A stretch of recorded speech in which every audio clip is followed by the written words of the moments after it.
First of all, in talking about the air,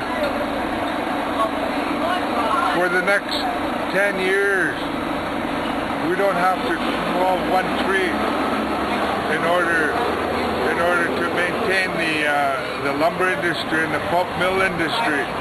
But the government doesn't want you to know why they're depleting the forest. They're killing the forest so that they can get at the minerals underground.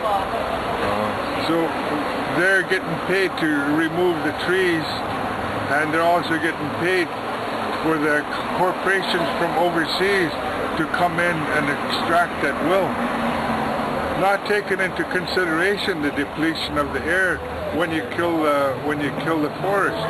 One of the things that the government has done was introduce the spruce beetle and the pine beetle, so that those trees have to be logged out. They're saying they have to. So the governments are deliberately trying to kill off the masses with their consent by not speaking up on the reality of the infestation. It's the government that sanctions those things. It has nothing to do with the natural environment. The natural environment has their own insecticide and their own sacrifices that they make to protect their environment.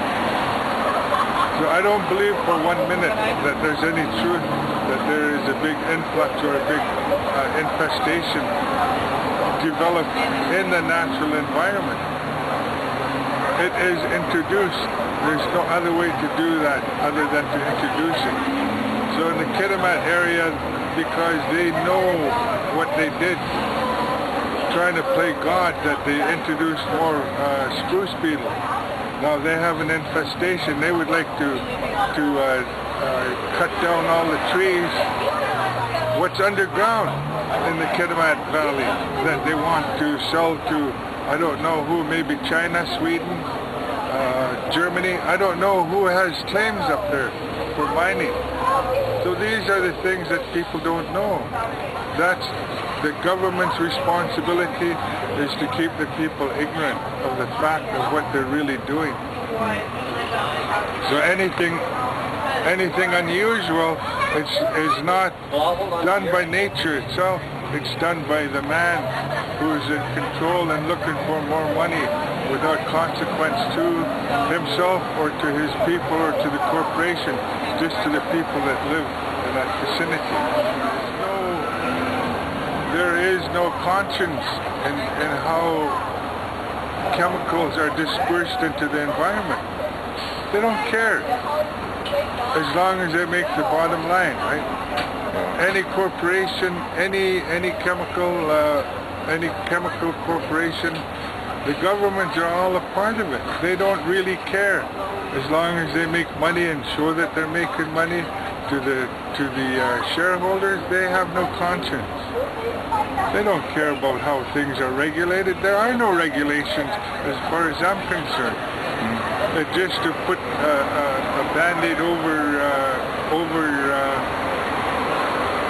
that gaping wound that is a living human being of bones and flesh. What happens to that bones and flesh, they don't really care. But they will protect themselves so that they live after you're gone from the pollution that they've introduced to your environment. They don't really care. You take a look at Europe, how dead is that? You can't drink the water. You can't do anything over there. That's why they're coming over here and trying to kill off the Americas. The accelerated deforestation in the province, the corporate province of British Columbia. You go down the States, they're doing the same thing in the Amazon. Deforestation, depleting the air. For what? For a few pennies more?